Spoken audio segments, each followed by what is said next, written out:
पुण्यामध्ये जॉब करते. आपल्या सगळ्या शुभारंभींपैकी सगळ्यात लहान आहे, पण सगळ्यात धीराची आहे.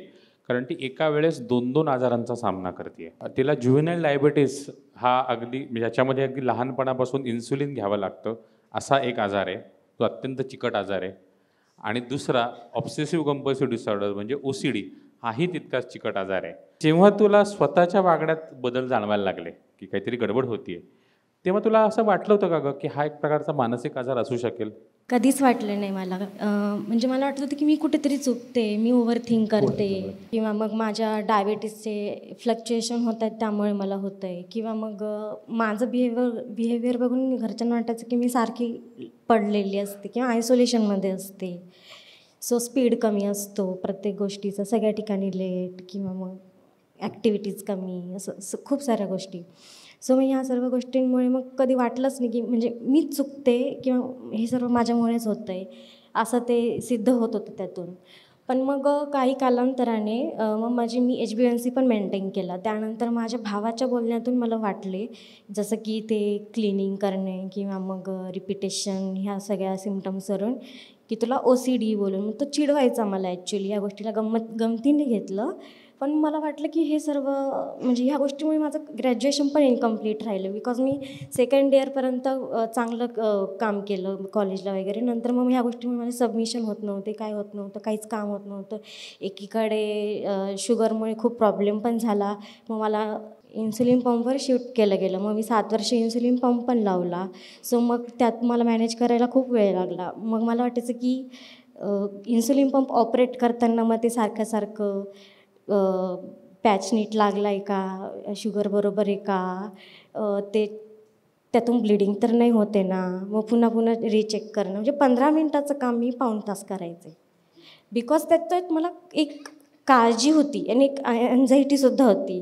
परंतु ती का होती, कारण ते झाल्यानंतर असे अनुभव होते की त्यानंतर ते इन्फेक्टेड झालेलं, त्यानंतर ते एकदम ग्लायसेमिया झालेला, हायपरग्लायसेमिया झालेला. मग ह्या गोष्टींनी मी अधिकच त्याचा विचार करायला लागले आणि यात मला ते कॉम्प्लिकेटेड झालं. आणि त्यानंतर मला वाटलं की हे सगळं नॉर्मल नाही आहे. आणि नंतर मी माझ्या मामांकडे गेले होते काही दिवसांसाठी. तर माझ्या मामींच्याही लक्षात आलं की हे सगळं यांचं बिहेवियर इतकं नॉर्मल नाही आहे. मग त्या माझ्यासोबत बोलल्या. मग मी त्यांना बोलले की मलाही कोणासोबत तरी शेअर करायचं होतं, पण माझ्यावर कोणी विश्वास करत नाही आहे. पण मग मला वाटलं की हा एक ब्रेनचा आजार आहे. मग मी म्हणजे एक न्यूरोलॉजिस्टकडे गेलेले. सो मग त्यांनी मला असं खूप ते लेक्चर देत नाही का, असं पॉझिटिव्ह वगैरे तसं दिलं. आणि माझ्या पॅरेंट्सचं मग अजूनच क्लिअर झालं की आता तर एवढे मोठे डॉक्टर बोलत आहेत, तर मग तूच चुकते. परंतु नाही, मला माहीत होतं हे माझी चूक नाही आहे, काहीतरी गडबड नक्की आहे. पण मी ऑनलाईन डॉक्टर नाशिकचे सायकॅट्रिस्ट सर्च केले, त्यांच्याकडे गेली. पप्पांना सांगितलं तुम्ही माझ्यासाठी फक्त एवढं करा, आज माझ्यासोबत या, वाटलं तर तुम्हाला पटलं तर ट्रीटमेंट घेऊ, नाही तर नाही. परंतु त्या दिवशी गेल्यानंतर माझा OCD डायग्नोज झाला. त्यानंतर माझे सिम्पटम्स खरंच खूप खरे आहेत, तो एक खरंच आजार आहे. आणि त्या टॅबलेट 8 दिवस घेतल्यानंतरच मला फ्रेश वाटायला लागलं. आणि गेले 1 ते 1.5 वर्षानंतर तर मी ॲक्टिव्ह झाले, म्हणजे मी पुण्यात गेले. म्हणजे मी आधी असे होते की मी कॉलेज सोडून दिलं होतं, मी घरात पडलेले होते, मी काहीही करत नव्हते. माझ्यासाठी डेली ॲक्टिव्हिटीज करणं हा एक खूप मोठा टास्क होता. म्हणजे माझी अंघोळ झाली, माझं जेवण झालं, माझं इन्सुलिन घेऊन झालं, माझा पॅच झाला, माझी एक्सरसाइज झाली. आता मी खूप काही केलं, बस आता मी याच्याशिवाय नाही काही करू शकत, असं खूप तो एक माइंडसेटच झाला. तर म्हणजे प्रत्येक ॲक्टिव्हिटीला वेळच तितका लागायचा ॲक्च्युली. सो मग ह्या सर्व गोष्टींनंतर मग मला काम करावेसे वाटायला लागले, मला फ्रेश वाटायला लागलं. मग मला वाटलं की आता मी इंडिपेंडंट व्हायला हवं, मला जरा बाहेर पडायला हवं.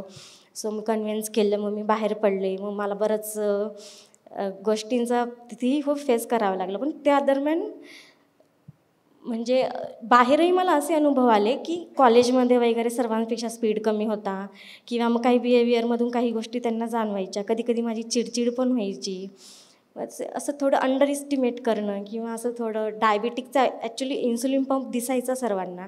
सो त्या गोष्टीमुळे पण मग अंडर इस्टिमेट करणं, म्हणजे असं ह्या गोष्टींना पण मी भरपूर फेस केलं की पण मी विचार केला की हे एक एक्सेप्टन्सी आहे माझ्यात, मला माहीत आहे माझं काय आणि मला काय करायचं आहे. सो मला कोणाला एक्सप्लेन करण्याची गरज नाही आहे की मी एक मानसिक आजार आहे किंवा शारीरिक आहे. मला दोघांना सोबत बॅलन्स करून इंडिपेंडंट बनणं गरजेचं आहे, मी बनवून दाखवणार. आणि एक अनुभव सांगते मी. मला वाटायचं की माझं असं आहे म्हणजे मला कॉलेजने थोडं कन्सेशन द्यायला हवं. मी एक फॅशन डिझायनर आहे, सो माझे सबमिशन वगैरे लेट असायची. कधी कधी कॉलेजला शुगर फ्लक्च्युएट झाली तर लेट व्हायचा, म्हणजे असे बरेच प्रॉब्लेम यायचे. मग त्या HODने आम्हाला 1-2 वेळेस सुनावले की हे असं नाही चालणार वगैरे. मग मी त्यांना बोलले की मॅम माझ्या ह्या गोष्टीमुळे मला असं होतं. ते बोलले की आम्ही तुला कन्सेशन नाही देऊ शकत. मग ते 2-3 वेळेस मला काहीतरी म्हणजे असं निगेटिव्ह बोललेत. सो मग मी त्यांना थर्ड टाईम डिरेक्टली क्वेश्चन केला. त्यांनी मला विचारलेलं ॲक्च्युली आधी की जर तुझा एवढा मेजर प्रॉब्लेम आम्हाला आधी सांगितला असता तर आम्ही विचार केला असता की ॲडमिशन द्यायचं की नाही. मग त्या दिवशी डोळ्यातून टपकन पाणी आले. त्या दिवशी कधीच माझ्या ज्युव्हेनल डायबिटीचं 22 वर्षापासून फेस करते, पण त्याचं कधीही वाईट वाटलं नाही. कुठेतरी मानसिक आजाराचं वाटायचं की कारण डायबिटीज आजाराला मी फेस करत मला मानसिक आजार जास्त कॉम्प्लिकेटेड वाटत होता. कारण ते प्रिक करणं ही एक शारीरिक वेदना आहे. त्यानंतर फ्लक्च्युएशनचा थोडा वेळ त्रास झाल्यानंतर एक नॉर्मल होतं, पुन्हा करायला लागतो. सो हे आपल्या हातात आहे. पण मानसिक आजार मला अनकंट्रोल्ड वाटायचा खूप. आणि मी खूप सांगायचा प्रयत्न म्हणजे माझ्याकडे बघितल्यानंतर मी एक ज्युव्हेनल डायबेटिक पेशंट आहे आणि 22 वर्षापासून फेस करते. हे सर्वांसाठी खूप मोठं इन्स्पिरेशन आहे. पण माझ्यासाठी हे मोठं इन्स्पिरेशन आहे की मी एक मानसिक रोगातून जास्त फेस केलं आहे. क्या बात आहे, क्या बात आहे. पहिली गोष्ट जो आत्मस्वीकाराचा प्रश्न आहे आणि तुम्ही खूप छान सांगितलं की पहिले तर माझी खिल्ली उडवली किंवा हे केलं गंमत जम्मत, याच्यातून नंतर आजार आहे. तुम्ही डॉक्टरसमोर बसलेले आहात आणि तुम्हाला काहीतरी त्रास होतो आणि डॉक्टरांनी काही रिपोर्ट्स घेतले, पाहिले आणि जर त्यांनी हे वाक्य उच्चारलं की तुम्हाला डायबिटीज झाला आहे किंवा तुम्हाला इतर कुठला दुर्धर आजार झालेला आहे, तर माणूस त्या सगळ्या स्टेप्समधनं जातो जो एखाद्या मानसिक आघात करणाऱ्या घटनेनंतर जातो. शॉक, डिनायल, डिप्रेशन, डिस्पेअर आणि मग रेझोल्युशन. हे छोट्या घटनेच्याही बाबतीत तसंच असतं. मोठ्या जसं एखादा मृत्यू घडल्याच्या नंतर या सगळ्या स्टेप्स येतात. हा एक प्रकारचा मानसिक ताण त्या घटनेशी कम्पेअर करता येईल असाच असतो. अनेक लोक डिनायलमध्ये जातात, छे मला नाही आहे, मला मानसिक आजार वगैरे काही नाही आहे. अनेक रुग्ण जे स्वतः तयार असतात त्यांना कळतं ना, कारण त्या आतून जळतं ना त्यांना, त्यांचे नातेवाईक तयार नसतात. मला एका बाईंनी फोन केला की माझ्याकडे या डॉक्टर होत्या की माझ्या मुलाला मी काही तुमच्याकडे घेऊन येऊ शकत नाही, तर त्याच्याशी बोला आणि याच्या वडिलांना हे काही फार आवडेल असं वाटत नाही, तर ते नसताना दुपारी तुम्ही या. म्हटलं मॅडम असं तुम्ही कसं काय, मग मी यावं? ते नाही काही प्रॉब्लेम नाही आहे म्हणे, ते नसतात वगैरे. नेमकं मी गेलो, तो मुलगा उच्च शिक्षित मुलगा होता, OCDच होता त्याला. हे सगळं ऐकलं, बसलो, बोललो, सांगितलं त्यांना असा असा प्रॉब्लेम आहे याच्यावर. तेवढ्यात तो बाप येऊन हजर झाला. आता जो येणार नव्हता, त्या बाई इतक्या दचकल्या, तिच्या दुप्पट मी दचकलो. आणि कोणी कसं काय सहज आले? हा नाही म्हटलं काही नाही, सहज आलो गप्पा मारायला. भर दुपारी कोणी त्या बाईशी गप्पा मारायला कोण येईल? मग सांगावं लागलं. नाही म्हणे काय सॉरी. ती बायको विचारली, ती खजील झाली. सरांना बोलवलं, जरा हा आपला निखिल आहे ना, थोडंसं जरा काहीतरी त्याला वाटत होतं वगैरे. हां काही नाही, अजिबात नाही, त्याला काही गरजच नाही आहे. कसलं काय OCD? काही नाही, थोडंसं साफसफाई करतो वगैरे, काही नाही. डिनायल, पहिली तर स्टेज ऑफ शॉक ती कमी जास्त प्रमाणात असते. डिनायल असतो. डिनायलच्या नंतर जर ॲक्सेप्टन्स झालं, एखादी गोष्ट ॲक्सेप्ट करणं म्हणजे डिप्रेशनमध्ये जावं लागतं माणसाला, कारण ती गोष्ट मुरल्यानंतर त्याचं मन तर थोडं खचतंच. ही मुलगीसुद्धा त्या स्टेजमध्ये थोडा वेळ तर गेलीच असेल की ठीक आहे आता सगळं झालं, समोर आलेलं आहे पिक्चर क्लिअर. पण डिप्रेशन हा इतका वाईट शब्द नाही आहे. हे बघा, याची डिप्रेशनची अडॅप्टिबिलिटी आहे, काहीतरी अडॅप्टिव्ह फंक्शन्स आहेत. नैराश्यग्रस्त माणूस आत्मदृष्टी लावतो, तो स्थिर होतो, तो आत्मवेध घ्यायला सुरुवात करतो, अंतरात्म्यात पाहायला सुरुवात करतो. नैराश्य तुमची एनर्जी कन्झर्व करते.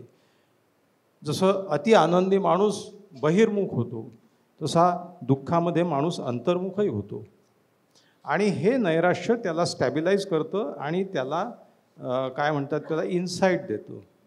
आणि त्या स्टेजमधनं मग माणूस बाहेर येतो की नाही ठीक आहे, हे इथपर्यंत आहे ना, ठीक आहे, आता ओव्हरकम करायच्या कुठल्या कुठल्या स्टेप्स आहेत.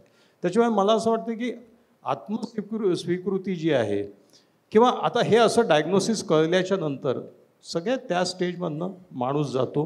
आम्ही बोलत होतो तेव्हा मी गंमत सांगितली की लोक डिनायलच्या स्टेजमधनं आयुष्यभर बाहेर येत नाही. माझे एक मित्र आहेत, ते प्रोफेसर IPSMचे रिटायर्ड झाले आता, आणि त्यांना डायबिटीज डिटेक्ट झाला. आता ते रोज व्यायाम करणारे आणि ते म्हणणारे की नाही मी डाएट एकदा व्यवस्थित घेतो, मी अजिबात गोड खात नाही, मला डायबिटीज नाही आहे. गेली 10 वर्ष त्यांना गोळी चालू आहे. मला अजिबात डायबिटीज नाही, फक्त माझी थोडी शुगर वाढली आहे एवढंच. ठीक आहे.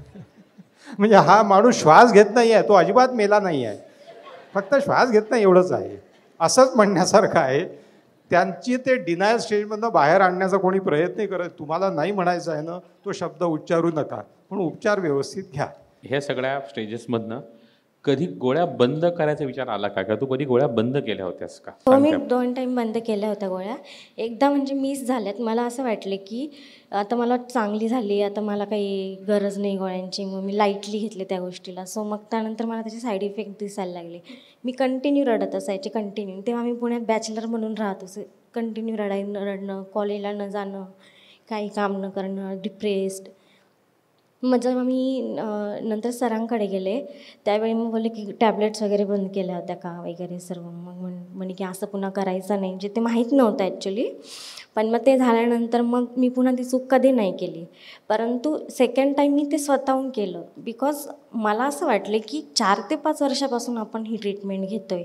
ऑलरेडी आपण ज्युवेनल डायबिटीजसाठी लाईफ टाईम घ्यायचंच आहे आपल्याला मेडिसिन्स, परंतु याचंही आपल्याला लाईफ टाईम घ्यावे लागणार का, हा क्वेश्चन माझ्या डोक्यात आला. आणि मी हे सर्व मॅनेज करणं माझ्यासाठी कॉम्प्लिकेटेड पण असेल. आज पॅरेंट्स आहेत म्हणून फायनान्शियली होतं आहे, पण पुढे जाऊन मलाच अफोर्ड करणं आहे, मग हे पण तर झालं पाहिजे. किंवा याच्यासाठी परमनंट सोल्युशन नाही का, असे विविध प्रश्न माझ्या मनात होते.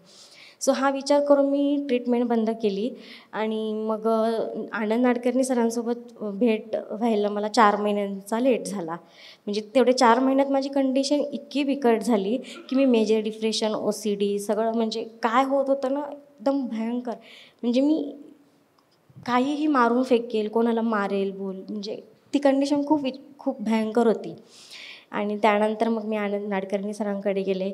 आणि मग आनंद नाडकर्णी सरांनी मला सांगितलं, म्हणजे मी ऑलरेडी हिस्ट्री घेतली तेव्हा मी सांगितलं की मी का ह्या टॅबलेट्स बंद केल्यात.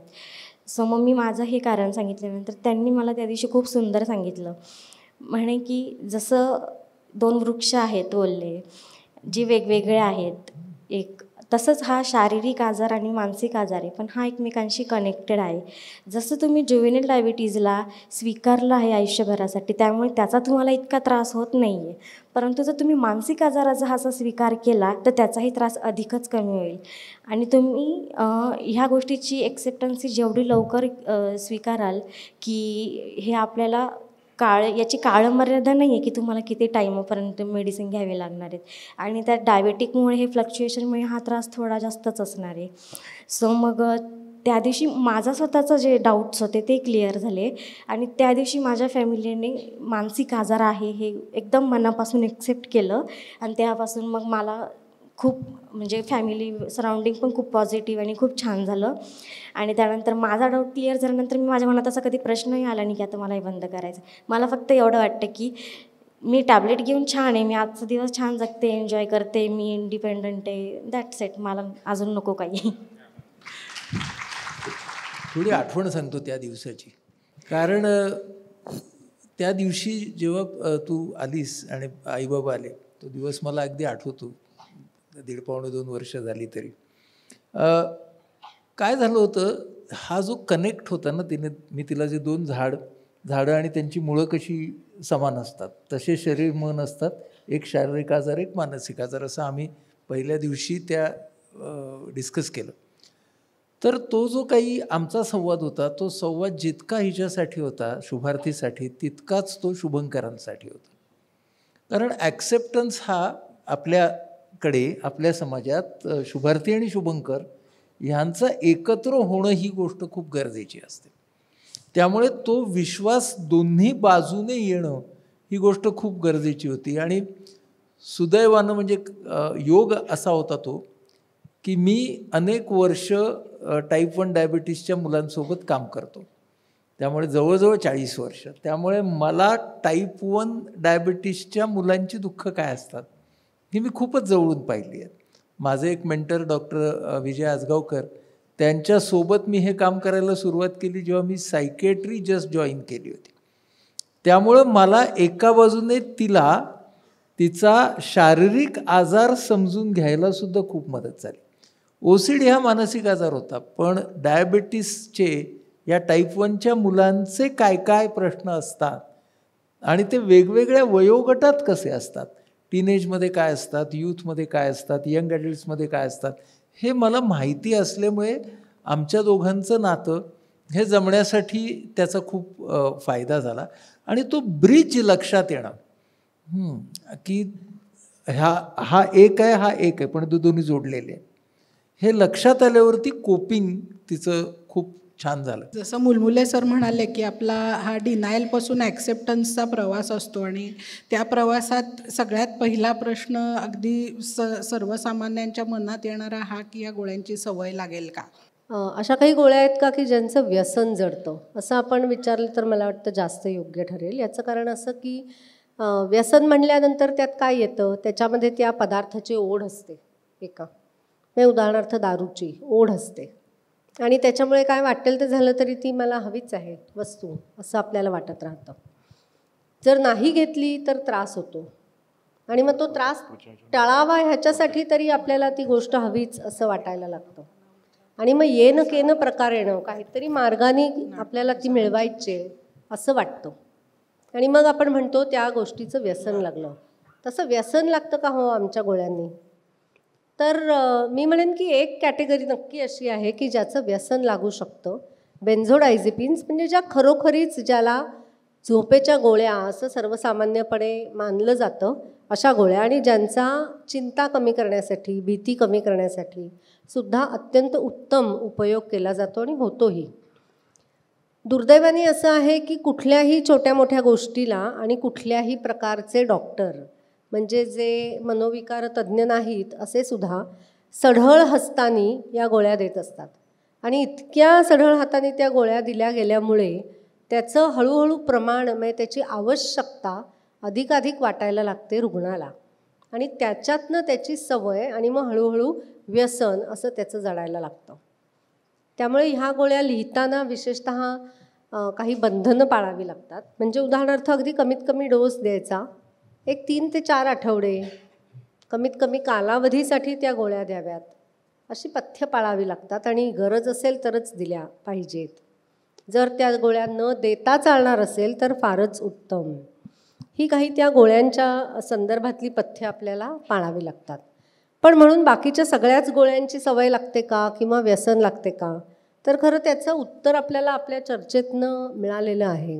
म्हणजे जसं डॉक्टर मुलमुले यांनी सांगितलं की हा विद्युत रासायनिक असा जो काही एक भाग आहे मेंदूचा आणि ज्याची आवश्यकता म्हणून आपण गोळ्या सुरू केलेल्या आहेत, ते सगळं एक रासायनिक संतुलन आहे ना, एक यंत्रच आहे. मेंदू हे सुद्धा एक प्रकारचं वेगळ्या प्रकारचं यंत्र आहे. ते जर नीट चालायचं असेल तर त्याचे सगळेच भाग व्यवस्थित चालले पाहिजेत. म्हणजे त्यातली ती जी विद्युत रचना आहे तीही नीट चालली पाहिजे, रासायनिक रचना आहे तीही नीट चालली पाहिजे आणि त्याच्यासाठी आवश्यक जेवढ्या प्रमाणात लागेल ते पुरवण्याची व्यवस्था म्हणजे आपली औषधं आणि गोळ्या आहेत. त्यामुळे त्याची सवय नाही, त्याची आवश्यकता आहे एवढं मात्र नक्की. आणि म्हणून मग वर्षानुवर्ष घ्यायला लागणं, अनेक वर्ष, कधीकधी आयुष्यभर, बऱ्याच वेळा आयुष्यभर अशा या गोळ्या घ्यायला लागणं असं होतं. पण बेन्झोडायझेपिन्स किंवा ज्याला झोपेच्या गोळ्या म्हणतात, म्हणजे रोज एक आपली अर्धी ट्रायका घे तू किंवा अल्प्रॅक्स घे तू वगैरे असे सहजपणाने जे सल्ले दिले जातात त्याच्यापासून मात्र आपण नक्की दूर राहिलं पाहिजे. आपण आपल्या पुढच्या पाहुण्यांकडे वळूया. विशाखाताई स्वतः रिटायर्ड टीचर आहेत आणि त्या गेली अनेक वर्ष एक शुभंकर ह्या नात्याने देखील काम करत आहेत.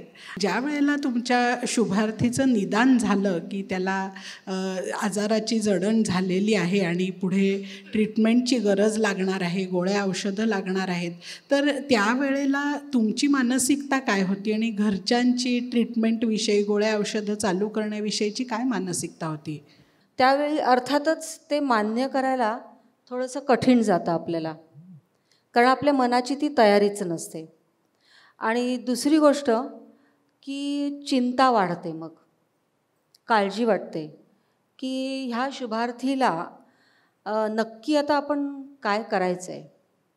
तर याच्यासाठी औषधोपचार हेच सर्वप्रथम घेणं गरजेचं आहे.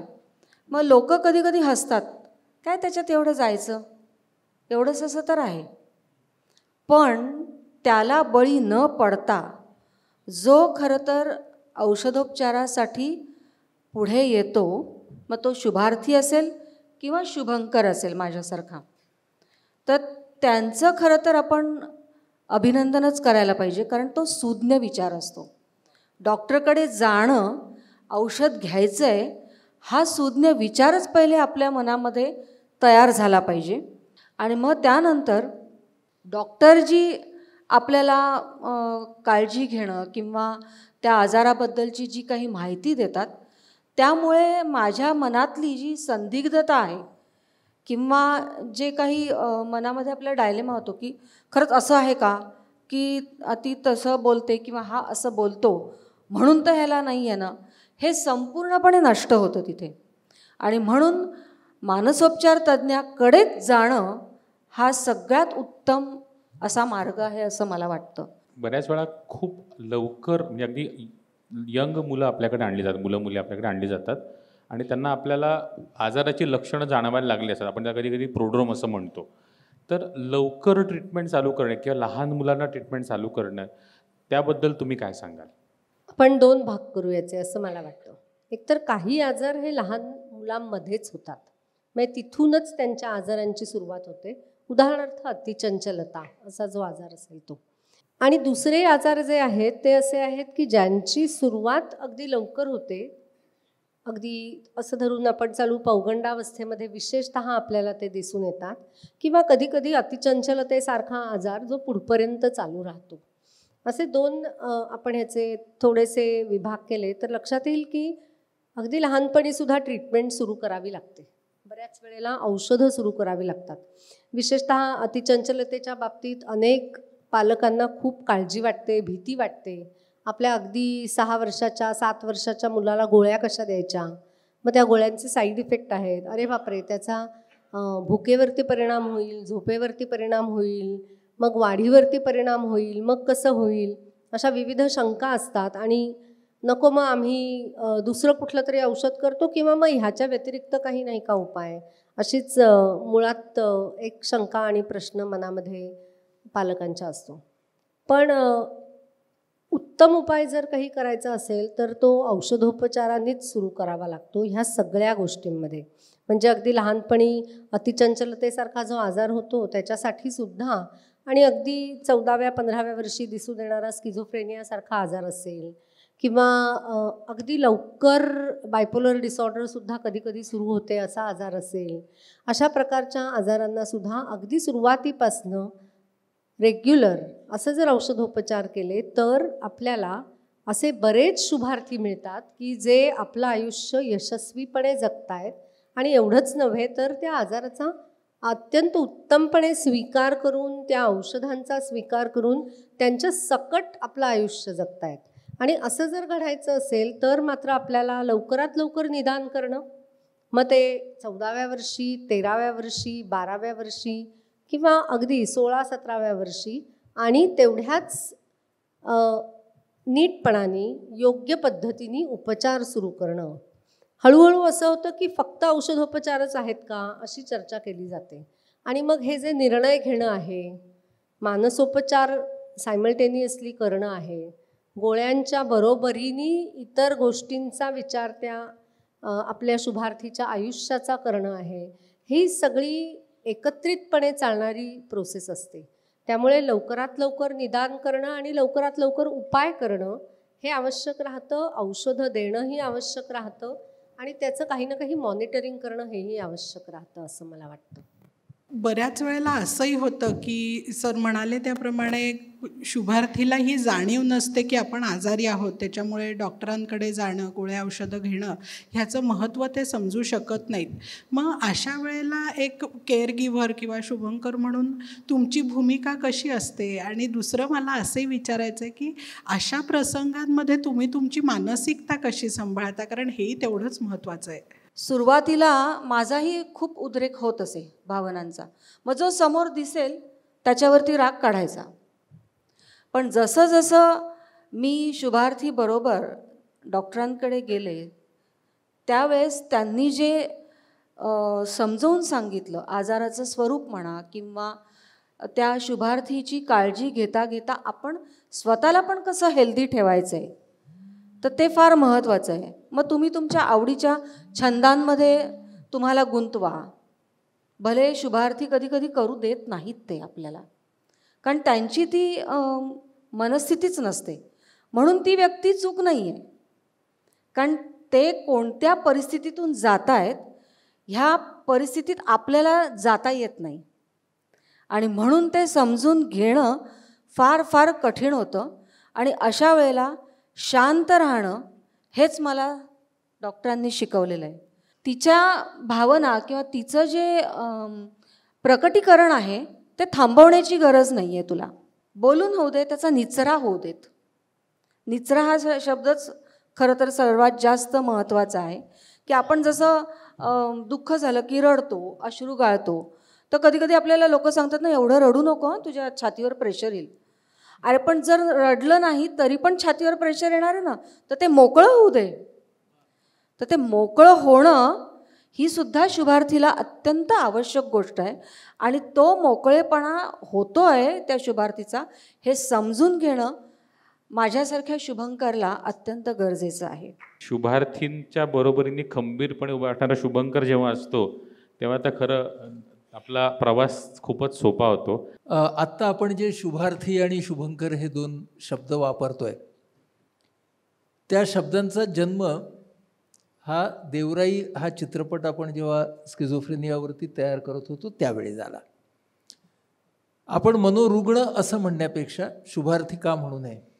जसे विद्यार्थी तसे शुभार्थी. आपण केअर गिव्हर, केअर टेकर असं म्हणण्यापेक्षा शुभंकर का म्हणू नये? आणि मला आज आनंद असा वाटतोय की आज तो शब्द रुळल्यासारखा वापरला जातोय. शब्दाला फक्त व्याकरण नसतं, तर शब्दाला भावार्थसुद्धा असतो. आणि म्हणून मेंटल पेशंट आहे असं म्हणण्यापेक्षा शुभार्थी आहे याच्यामध्ये एक आदर आहे, याच्यामध्ये एक स्वीकार आहे. आणि केअरगिव्हर आहेत हे नातेवाईक आहेत. पेशंटबरोबर येणारे नातेवाईक या आयडेंटिटीपेक्षा शुभंकर ही आयडेंटिटी नक्कीच स्वास्थ्यकारक आहे. आज हा शब्द भारतामधल्या सगळ्या अनेक सपोर्ट ग्रुप्समध्ये आसामपासून चेन्नईपर्यंत वापरला जातो आणि त्यातही एक स्वीकार आहे. आज आपण ह्या सगळ्यांच्याकडून औषधाबरोबर अर्थपूर्ण जीवन जगण्याचा सोहळा करता येतो हे शिकलो. या आजाराबरोबर असताना खूप रडतखडतसुद्धा जगता येतं, पण अर्थपूर्णपणे सुद्धा जगता येतं. आणि हा आजच्या या दिवसाचा खूप मोठा मला मिळालेला धडा आहे. हे सगळेजण औषधोपचारांच्याकडे मदत म्हणून पाहत आहेत. औषधोपचार देणाऱ्या तज्ज्ञांच्याकडे ते आपला एक साथीदार, एक ज्येष्ठ मार्गदर्शक म्हणून पाहत आहेत.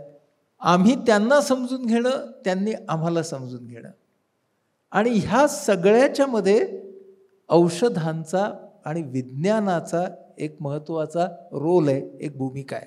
पूर्वीचं आमचं औषध विज्ञान हे फक्त प्रत्यक्ष रुग्णानुभवावरती आधारित होतं. त्याच्यामध्ये 2 महत्त्वाच्या गोष्टींची भर गेल्या 3 दशकांमध्ये पडली आहे. एक आहे मेंदू आलेख आणि मेंदू प्रतिमा पद्धती. या खूप मोठ्या प्रमाणात बदलल्यात आणि मेंदूच्या रासायनिक पृथक्करण पद्धती यासुद्धा खूप मोठ्या प्रमाणात बदलल्यात. यामुळे आज आमचं औषध विज्ञान हे 3 दशकांपेक्षा जास्त ऑथेंटिक झालं आहे. आणि आज मनावरची औषधं जेव्हा येतात तेव्हा ती ह्या सगळ्या अत्याधुनिक तंत्रांच्या मधून जाऊन येतात. हे आपण सगळ्यांनी या औषधांच्या संदर्भात लक्षात ठेवणं खूप गरजेचं आहे. साईड इफेक्ट आणि मेन इफेक्ट, त्याला आपण साईड इफेक्ट असं म्हणतो. त्याला इंटेंडेड आणि अनइंटेंडेड म्हणजे अपेक्षित आणि इतर असं म्हणणं जास्त चांगलं राहील. कारण बऱ्याच वेळेला ते जे साईड इफेक्ट असतात चांगले डॉक्टर त्याचा उपयोगसुद्धा करून घेतात. त्यामुळे सगळे साईड इफेक्ट काय वाईट असतात असं म्हणायचं आपल्याला कारणच नाही आहे. म्हणजे आम्ही लोकांनी असं करायला पाहिजे आणि जे बरेच जण आम्ही करतो की मला जेव्हा पेशंट विचारतात की हे औषध कशासाठी, मी प्रत्येक औषध समजून सांगतो की हे ह्याच्यासाठी, हे ह्याच्यासाठी, हे ह्याच्यासाठी, हे साईड इफेक्ट टाळण्यासाठी, याचा हा अर्थ आहे. जर कॉम्बिनेशन वापरत असू तर काय होतं की ज्या वेळेला आपण स्पष्ट असा संवाद करतो, संदिग्धता, अतिशय सुंदर शब्द वापरला, संदिग्धता निघून जाते आणि मग एकदा आपल्याला लख्ख दिसायला लागलं की पेशंट हा, शुभार्थी हा आपला पार्टनर बनतो. औषधांच्या बाबतीत आम्ही सगळेजण या बाजूला बसलेले रोज अनेक प्रिस्क्रिप्शन्स लिहितो. त्या प्रिस्क्रिप्शन्सच्या खाली आम्ही जेव्हा सही करतो तेव्हा that is our responsible act, हे कृपया लक्षात ठेवा. आम्ही ना आता हा पेशंट आला आहे, याला आता दणकून औषधं देऊया असं नाही हो विचार करत. आमच्याही मनामध्ये या पेशंटला लवकरात लवकर चांगल्यात चांगलं कसं बरं करता येईल हाच विचार असतो. त्यामुळं हाही एक खूप महत्त्वाचा भाग आहे की आपण सगळेजण आमच्याकडे कसे बघणार आहोत, मनोविकार तज्ज्ञांकडे, या क्षेत्रात काम करणाऱ्या लोकांच्याकडे, की औषधं दिली जातात ती एक मदत म्हणून. औषधं हा आपल्या पार्टनरशिपचा पाया आहे म्हणून आपण औषधं देत असतो. आणि म्हणूनच आपण ना गैरसमजुती असं म्हटलं नाही आपल्या शीर्षकामध्ये. झोपेच्या गोळ्या समजुती भोळ्या असं म्हटलं आपण. त्या भोळ्या हा शब्द अशासाठी आहे की समाजसुद्धा ना काही वाईट आहे म्हणून असं वागत नाही, त्याच्यामागे अज्ञान आहे. मगाशी नंदू म्हणाला तसं की या अज्ञान असल्यामुळे आपण ना काय हा समाज आहे असं न म्हणता या समजुती आहेत. आपल्याला समाजाबरोबर राहून समजुतींचा सामना करायचा आहे, आपल्याला तयार करायचं आहे ते भावनांचं पर्यावरण, त्यातला ओझोनचा थर जपायचा आहे आणि जमिनीवरचा ऑक्सिजनसुद्धा.